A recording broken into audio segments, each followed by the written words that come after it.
Suge Knight speaks out, and what Suge said really stood out to me.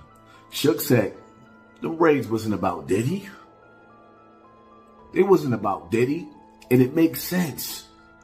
They was about what it was about when you listen to the court transcripts, and when you listen to what the witness, Lil Rodney, or whatever his name is, the allegations. Diddy had cameras, hidden cameras in every room, in every part. He had evidence on powerful men. With Suge Knight, he hit him in the head with the headshot. A get out of jail free card, which is blackmail. He can blackmail some of the most powerful men around the world. Even the ones that he was fighting with in them liquor corporations and companies. So what they do, you gotta understand, they send in their army. They made a statement. Turned his family upside down, turned his house upside down. But the only thing I'm thinking is, like when you sit back and you really analyze it, somebody put Diddy on point to what was going on. That's why his plane that everybody thought he was on that plane. They was looking for that plane. That plane left without Diddy. And 9 times out of 10, that plane to convict all these powerful men that Diddy's beefing with. Because Diddy he need no brown right now. I ain't going down by myself. But if they catch that evidence, he ain't got nobody else to point the finger at. He can't prove it. Owen claims Diddy kept changing his name to cover up shady dealings, but it never really worked in the past. Got the Jeffrey Epstein of the music and entertainment industry. The new lawsuit that just dropped against Diddy is massive, and it has photos, it has videos, it names names, and there's so much here that it's never gonna fit into a single video. We're talking crime scenes, we're talking photo evidence of celebrities like Cuba Gooding Jr., we're talking record label executives getting recordings of celebrities, executives, politicians at parties with celebrities and underage girls, with drinks being spiked, with drugs. This goes all the way back to the murder of Tupac and Biggie. We're talking about the entire rap and hip hop industry and the whole music industry at large. Y'all don't see the lineup? Yeah, we see the lineup. I'm just waiting to see who's next. Jay-Z is setting Diddy up. Why is everyone having such a hard time? He ain't doing shit different. He lined up D. Haven, stole his life and identity. He lined up Big L, stole his life and identity. He lined up Dame Dash, stole his life, identity, and took his love. Lined up R. Kelly. He wants to be. Some people, like Soy, are scared because Diddy allegedly has plenty of evidence. Bizarre mentions Suge and some gangsters attacking 50 Cent for exposing the truth about Diddy. You know, nobody acknowledged what was going on between her and Mr. Carter. Because she was 15. She was 15, and everybody knew it. Naive girl.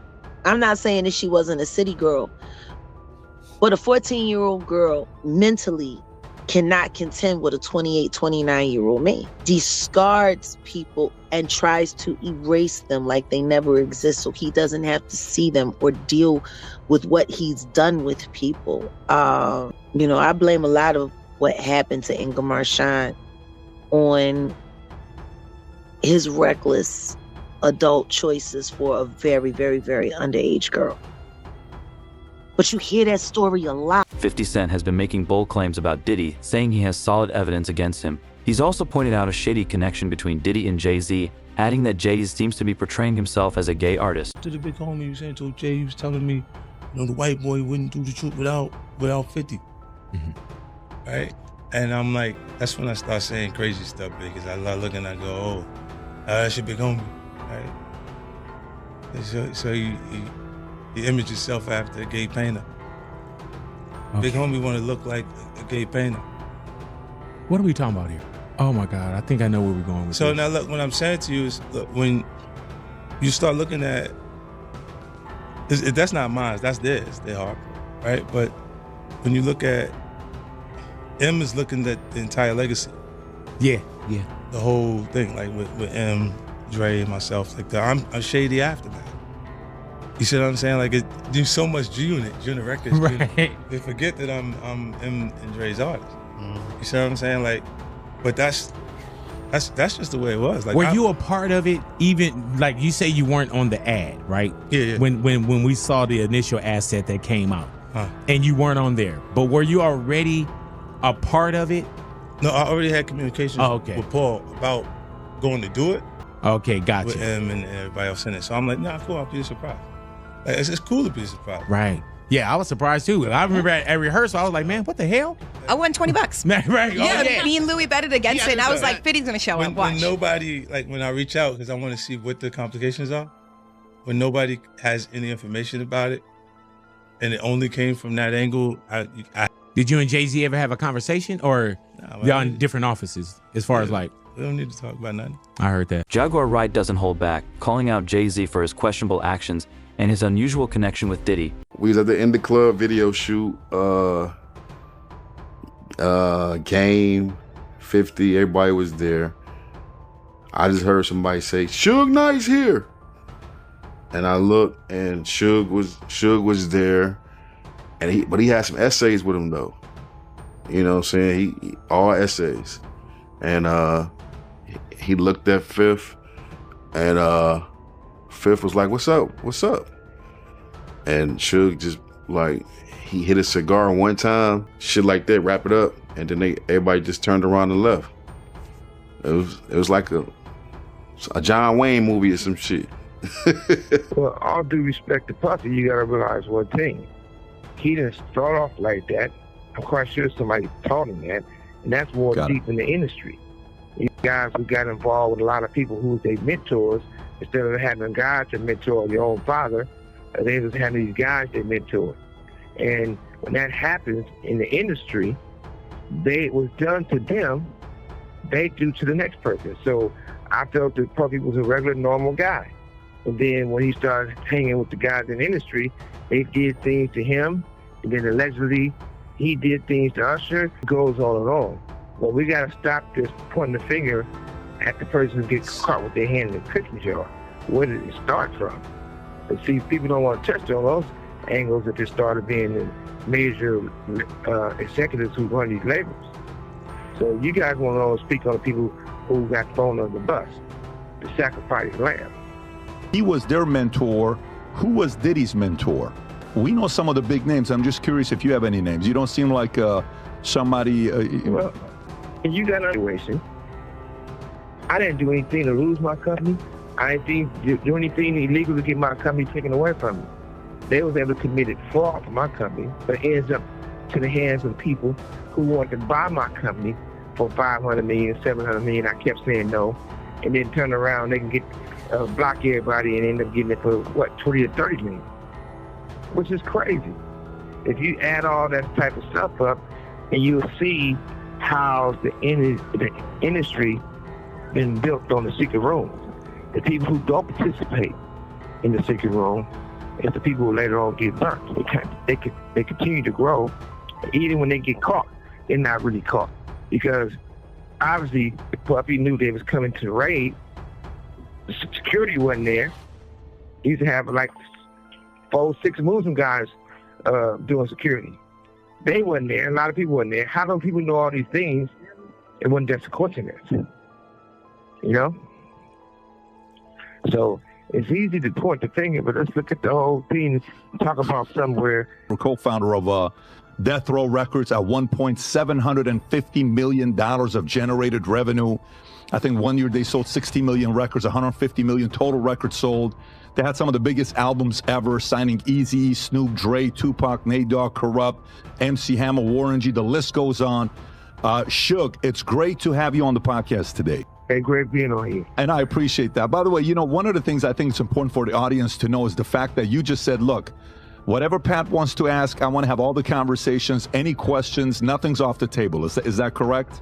I like Pat. And one of the things that I always feel, if you're ever going to do something and have a platform, it's about telling your truth to the next person's truth to help the generation. When he did this interview with Shannon Sharp, and I know you played in the NFL before, when he did this interview with Shannon Sharp, everywhere, everybody was talking, but also people were quiet after, you know, Diddy. He went after TDG. He went after a lot of people in the space. And did you guys ever party together, three of you guys? I know you and Diddy spent some time together, but did you, Cat, and Diddy ever spend time together? I'm not gonna say I never had a. I damn sure ain't had no pictures with no men. So you talking about have me and no, that's not what I'm asking. Not together. What you trying to do? I mean, have you said, not me. And the reason why I'm asking this, where you actually personally witnessed some of the accusations that Diddy is having, saying the fact that he had cameras in the room. This okay. Well, this is the thing I'm gonna tell you. We from two different worlds. Number one, him and I. Number two, I'm the guy they didn't want to invite to those parties. I'm glad of it. I've never been happy to be left out of my life. But at the same time, looking for Puffy's downfall. But I am the guy who supports the victims who got victimized, right? But at the same time, whatever the situation is, everybody knows it's wrong. And I don't think he can get punished as hard as a regular person because, you know, he used to be an FBI informant for a long time, they say. So I'm quite sure that played a role. Me, Cat, and Puffy, we had no reason to be hanging out. Me and Cat and not me and Puffy. But that's that. Got it. So you're saying Diddy's an FBI informant and he's been one for many years. How would they say? Nothing never happens, but it's still, like I said, agent. It ain't my business. Well, I said that because anybody else gaffeled up quick, fast, in a hurry. But you know, the most important thing about this is that with me, on something either they weren't a part of or they wasn't there. And I never want to be that type of person because, you know, there's only so many people who had Tupac or seen Tupac or talked to Tupac. And I feel that way because I often hear so many Tupac stories from people who never met him, people who wasn't around. Then you had the ones that if they worked at McDonald's and they took Tupac orders, that don't mean they know Tupac. Or you doing security or whatever, that don't mean you know the man. All these people been benefiting and capitalizing on trying to put the man down or lie on him or tell some stories that they wasn't there or they know anything about. Because I don't think none of these people psychic. And I'm not. You know what happened to the last psychic bitch? She ended up, whoever her name was, the fake roster boys. You know what happened to her when it all went bad. So I don't like to speculate. So I just tell the truth how it is. Because he know all the, and if he gets to run in his mouth, it could be a bad look. I look at it like the most important thing is the industry needs to be built over.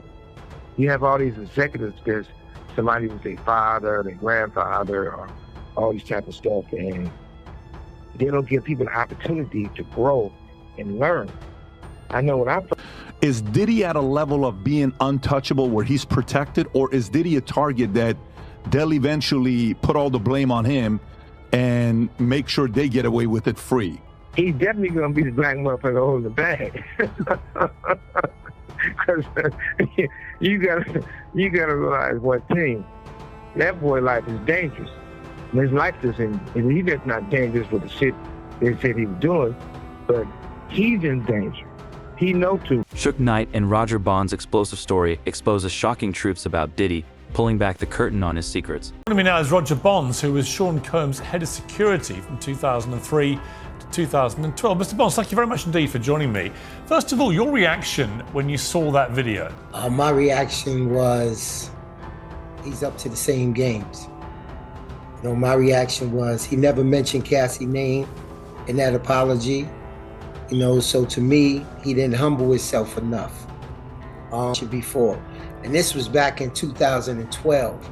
So that's why I was so adamant on what I said yesterday after he posted that apology, because it comes a time where it's like, you can't just say anything you want to say and think that people gonna accept it. You know what I'm saying? I think it's a God syndrome, you know? The same way that he's been in a lot of trouble before and you could pay your way out. He knew those cameras was there, you know, but of course, as we heard, he came back to the hotel, but didn't know, which Cassie said inside her complaint, that they gave her a copy of the footage also.